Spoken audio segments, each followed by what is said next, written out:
నా పేరు దివ్య, మా ఆయనగారి పేరు వెంకటు. మాకు వివాహం అయ్యి 6 సంవత్సరాలు అయింది.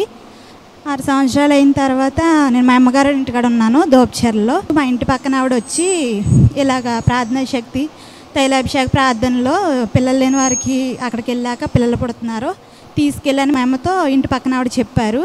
చెప్పిన తర్వాత వాక్యం చూడమని యూట్యూబ్లో చెప్పారు.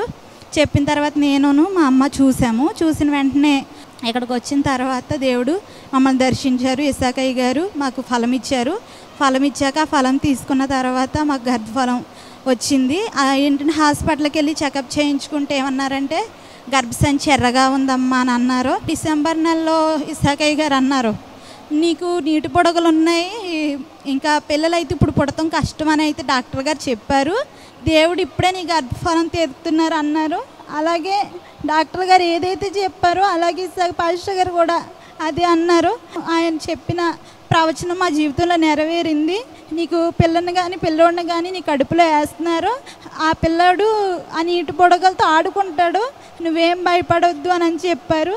అలాగే దేవుడు ఆయన ద్వారా మాట్లాడిన మాట నా జీవితంలో నెరవేరింది. నాకు జనవరిలో నేను టెస్ట్ చేసుకుంటే నాకు ప్రెగ్నెన్సీ కన్ఫర్మ్ అయింది. దేవుడు నా జీవితంలో ఎంతో గొప్ప కార్యం చేశారు. ఈ చిన్న సాక్ష్యం దేవుడు దీవించును గాక. ఆమేన్.